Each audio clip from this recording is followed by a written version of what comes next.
Olá pessoal, tudo bem? Hoje eu vou dar continuidade à sequência de vídeos que a gente vem fazendo sobre perícia médica e vou trazer maiores informações sobre a perícia mais no âmbito judicial. Logicamente, as informações também aproveitarão a perícia no INSS, nessa seara ainda administrativa. Fique atento que eu vou trazer muitas informações sobre esse tema agora para você. E eu sou o Marco Oliveira do OC Advogados, advogado especialista em Previdência Social, benefícios do INSS. Te convido a conhecer o nosso site digitando www.ocadvogados.com.br, porque lá a gente traz muitas informações correlacionadas a esse tema, inclusive com vídeos, artigos e tantos outros materiais que você pode desfrutar lá no nosso site.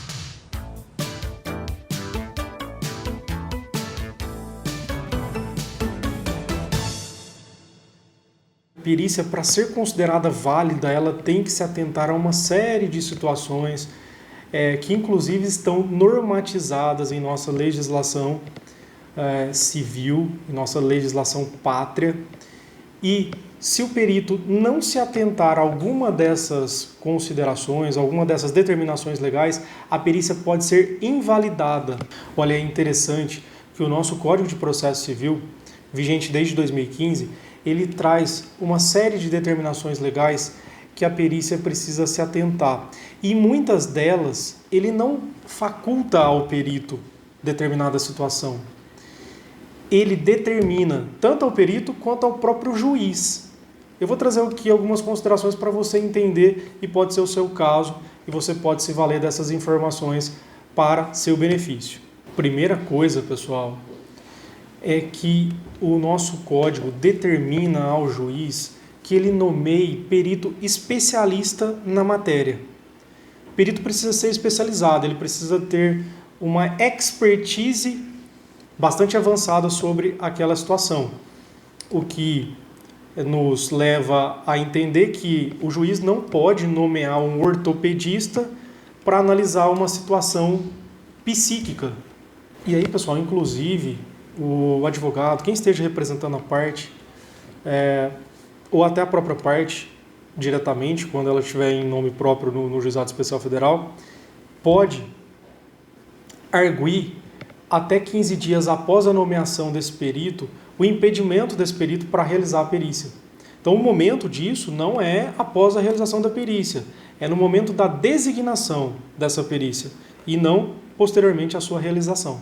Inclusive, pessoal, o CPC, o Código de Processo Civil, determina que o perito deposite em cartório o seu currículo para comprovar a sua especialidade, para que ela se torne pública a quem quer fazer pesquisa dessa especialização. Inclusive, pessoal, a perícia precisa ser conclusiva. Ela não pode conter omissões, obscuridades, contradições.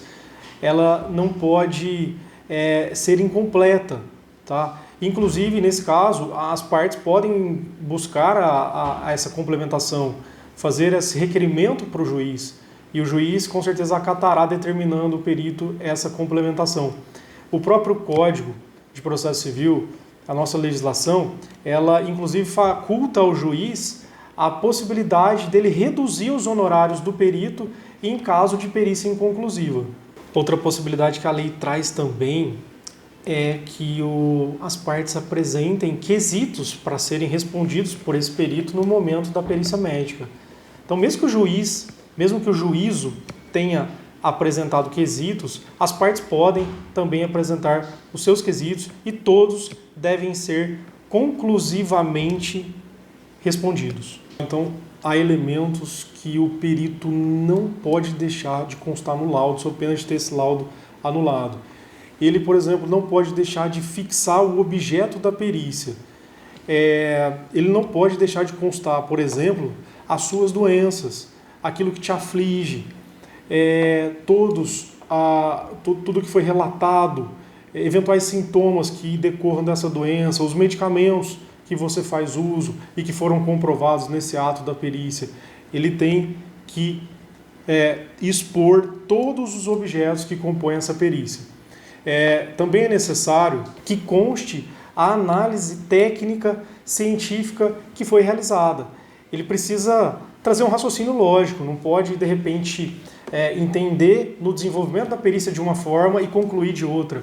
Precisa haver uma coesão entre todo o entendimento trazido, o desenrolar desse atendimento até uma conclusão lógica com relação ao desenvolvimento efetivado.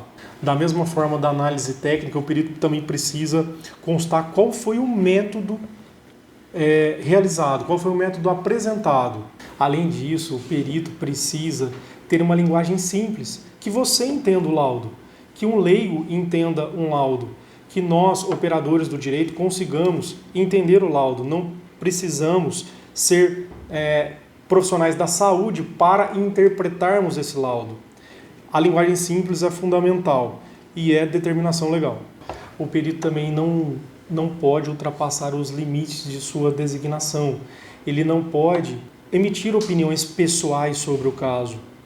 Isso, infelizmente, acontece em muitos casos que nós vemos, perito trazendo situações que são de cunho pessoal, exarando a sua opinião, onde ele deveria se ater a questões técnicas, a questões que envolvem o objeto da perícia tão somente. Também, pessoal, é facultado ao juiz nomear mais de um perito, fazer mais de uma perícia quando o quadro clínico é complexo, ou seja, há duas situações que são de duas especialidades. No mesmo caso, nós podemos nos deparar com problemas ortopédicos e psíquicos.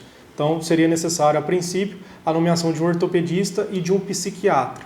Acontece, pessoal, que recentemente a Lei 13.876 de 2019, ela trouxe uma determinação diversa dessa do Código de Processo Civil, falando que a partir de 2020 seria possível a realização de apenas uma perícia por processo, mesmo em caso de quadro clínico complexo. Mas ressalvou que poderia ser realizada uma outra perícia, caso o próprio Poder Judiciário determinasse em grau recursal. Havendo necessidade de esclarecimentos por parte do perito de alguma situação que ficou controversa, omissa, de alguma coisa que ficou inconclusiva, é possível as partes requererem esses esclarecimentos e o juiz determinar que o perito traga todas as explicações para sanar esse vício que o laudo aparentemente possa apresentar. E uma dúvida que muitos têm, pode ser a sua também: o juiz estaria obrigado a acatar o que o perito disse no laudo ou não? Olha só, pessoal, a resposta é não, porque o juiz tem livre convencimento. Ele pode, logicamente, ele vai precisar fundamentar a sua decisão, porque ele acata ou porque ele não vai acatar as determinações constantes no laudo pericial. Mas sempre há de imperar o seu livre convencimento. Ele não estará obrigatoriamente vinculado ao que o laudo trouxe. Por isso que é muito importante a gente fala a documentação médica, que você vai instruir o processo, porque essa documentação médica pode ser mais convincente do que o próprio laudo. E o juiz pode abrir mão da opinião do perito para acatar a opinião de outros médicos que estão ali juntados no processo com as opiniões correspectivas.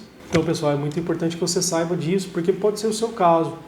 Você pode, de repente, analisar o seu laudo e encontrar lá várias inconsistências com a realidade fática, com a realidade documental, ou com a situação que ocorreu na perícia, que destoa de tudo isso que nós dissemos. O perito precisa, sim, manter a urbanidade, manter o foco no objeto da perícia e não pode se desviar disso, e tampouco ser inconclusivo nas suas considerações, porque senão isso vai dar possibilidade de um pedido de anulação dessa perícia e a realização de uma outra em substituição.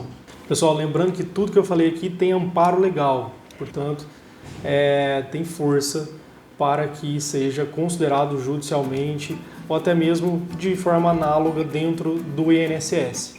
Certo, pessoal? Espero que esse vídeo tenha sido útil para você.